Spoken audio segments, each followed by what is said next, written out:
Hey babe, welcome back. Thank you once again for joining us. Just remember, I have no medical background. I am not a psychologist. I'm just a girl who's lived life and happy to share her experiences. Enjoy. Hey babe, how you doing? How have you been? How was the week? My week was good. It was excellent. If my eyes are red and puffy, it's because I've been on the computer most of this week writing. I thank God for this writing spurt. My name is Thembie from iThink, iWrite, iThink, iPray, and iThink, iRead. And we're continuing today with our topic peace. Peace with our past, peace with our present, and today we're talking about peace with our progress. How many times have you looked at yourself in life and realized that you were not happy with where you were, how far you had come with regards to your goals, but you realized as well that it was okay that you were where you were. You'd accomplished some things, you'd managed some things, you've grown some things. And so today I want to speak about that. I want to speak about being at peace with where you are and where and how far you've come currently in your life. I want to talk about two things, and I know this will take less than 10 minutes, and I'm so excited to finally, bring my time down. Yeah, I'm guilty. I am so guilty of talking too much, and I'm doing it again. So the first thing I want to talk about, and there's only two things I'm talking about today, is peace with your current status, your current position career-wise, your current position in society, your current position status-wise, financially. And I want to talk about how you can find peace in your current status, in your current position, in your current financial position.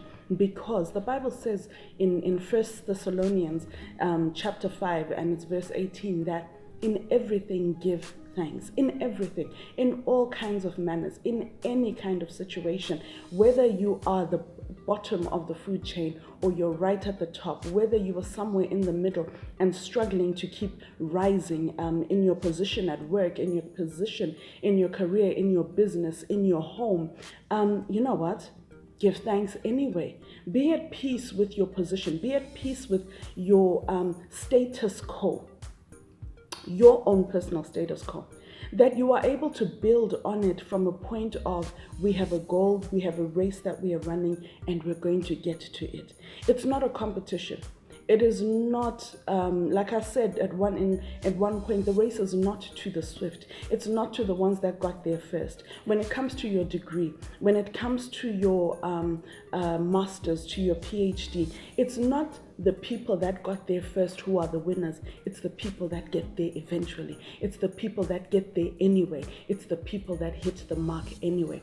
Paul says, I run towards the mark of the high calling. He says, I keep running. I press on towards that mark. I keep going. I am at peace with what I am I am at peace with the level that I am at right now, but I also keep going. So at the end of the day, we relax, we sit down and we say, okay, so what's my job title? If you're looking at Thembie, currently she's a homemaker. She is a stay-at-home mom. She is the girl who does the laundry. She's the girl who does the cooking and the cleaning. She's the girl who dabbles here and there on doing videos for social media, dabbles here and there and plays around eccentrically with her graphic designing, the girl who is writing. That's who I am. Does it make me much money? Absolutely not. Does it make me somebody formidable in the community? Absolutely not. I'm forgettable at this point. At this point, I can be sidelined. At this point, people can forget my name. But Thembie is at peace with it. She's at peace with it because she understands ukuthi impilo iliviri. Life is like a wheel. It goes round and round and round and things change. They say esiNdebeleni ukuthi ubukhosi ngamazolo. It's the same thing. Poverty, insignificance, not being known, being bottom of the food chain can be amazolo as well. It means that today I can be nobody and tomorrow I can run the world. So I am at peace. I am not trying to fight myself into a position, into a place, into a company, into corporate, so that everyone can see me. No. I do what I do pace by pace, day by day, minute by minute, hour by hour. I take it day at a time. and I say, Lord, I understand I am where I am for a purpose and a plan. Had I not been at home, I would have never started the channel. Had I not been at home, I would have never written the books. Had I not been at home, I would have never loved my children the way that I love them. And sometimes it's a financial thing. Sometimes you're in a position financially that is not where you've always seen yourself to be. Maybe you were once rich and now you have no money. It's a learning curve. It's a season. It is passing, but be at peace with it. Learn how to live within your means. Learn how to budget a different way. The Bible says in the book of Job that though your beginning was small, yet your latter end shall greatly increase. So even if we are here right now, it doesn't mean we're staying here. It means there is chance to move and to grow. The Bible says time and chance happen to all. They happen to all. Everybody will have the position, the time, the season to have more than enough. So if financially at this point you're not where you want to be at peace with it. Things will change, things will move, but right now we are content. We're content with less than we would bargain for. We are content with less than we would love. Or maybe you're at a position where you're filthy rich and you have it all. Be content with that too. Be so content that you're able to manage it well, that you're able to handle your wealth well, your riches well in that season, and store up well so that when lean times come, because remember, amakhosi yini ngamazolo. Remember, ukuthi ivili liyabhoda, life changes. Just because today you are at the top doesn't mean you will be tomorrow. So be careful, be cognizant. At this point in your peace, remember to save up. Remember to invest well. Remember to put your wealth and your riches to good use. Plant in the season when you have seed, lots of it.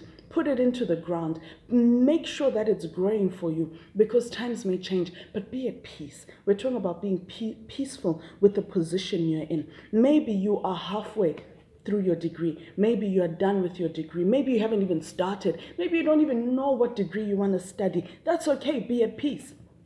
You're in a learning curve. You are figuring yourself out, and that is allowed. Maybe you are, done with your studies. You've got your PhD, and maybe you're going for a double PhD, a triple PhD, whatever it is you're going for. Listen, be at peace with the level that you are at. Some people move faster in certain positions than others. Maybe you're single, maybe you're married, maybe you're divorced. Wherever you are status-wise, wherever the community places you at this point, whether they think that you will never get married, or they think that you are in the wrong type of marriage, or they think that you are in the perfect marriage, or they think that, you didn't have to be a widow and so you should remarry. Whatever the society thinks doesn't matter. It's about you being at peace. It's about you settling down in your heart and saying, Lord, I am where I need to be, building the relationships I need to be building, growing the mentality I need to be growing, and setting myself up for a bright and prosperous future.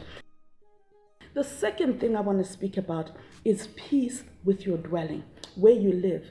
Sometimes we find ourselves in places and in homes that we don't like. We find ourselves in places and in homes that we believe are not our style, are not our sense, are not our place. But God places you in different localities for different reasons. There is a reason why Abraham was told to move to Egypt, but Isaac was told, don't go to Egypt. There is a reason why the Israelites were kept in Egypt for over 400 years. There is a reason why it took them 40 years to move from Egypt to Canaan. There is a reason why you are in the home that you are in right now, in the neighborhood you are in right now, in the community that you're in right now. I don't like where I live. I wouldn't come here. It wouldn't be the first place that I set my family up to be. But it's one of the safest. It is one of the safest neighborhoods I've ever lived in. A neighborhood where I can walk out at 4 a.m. and know I will return, nothing missing, nothing broken. So God had a purpose and He had a plan. I wouldn't choose this house or this apartment, for the world. I wouldn't. I don't feel like this is where I should be. But there is a reason I lived at this apartment, because right next door I met a gem of a person who is one of the reasons I'm doing this channel today. Had I not lived here, I would have never met her. Had I not met her, we would have never grown the relationship that we have. And had we not grown the relationship we have, I would not have the confidence in myself that I have. Because she instilled certain enthusiasms in me that excited me about my future and reminded me that I was still a person worthy of the calling that God placed on my life. So at the end of the day, you don't know why you live where you live.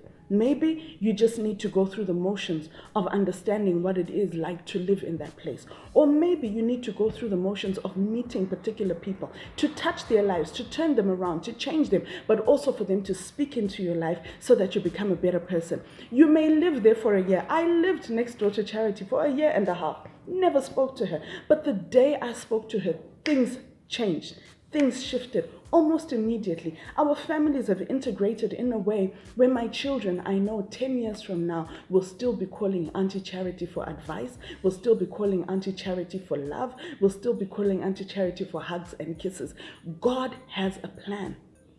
Nothing is ever in vain. Had she not been around, I'd be one of the loneliest girls in the world. But every single day I have someone to bother. I don't know where you are. I don't know why you live where you live. I don't know why you're in the neighborhood that you're in. But it's way more. It is for more of a reason than just enjoying the luxuries of the community. God has a purpose and a plan. He sends people to places and destinations just to set them up for their future. So you're being set up. You're being set up for a greater future, a better future. And you need to settle it in your heart that you should be at peace and you must live at peace with where you are. I hope this made sense to you. I hope this meant something to you. We are growing. We are changing day by day. We are becoming better. God is at work, both to will and to do of his good pleasure in my life, in your life. And I pray that you find yourself established and settled and chilled, chilled about life in the regard of where you are. You're not fighting with your dwelling. You're not fighting with your status quo. You are at peace because you know God is working his plan, his divine plan and his divine purpose. I love you. God bless you. Have an exceptional week. Win in everything that you do. Enjoy everything that you do. Please like, subscribe, click the notification bell, and comment and share. And we'll see you during the week. God bless you.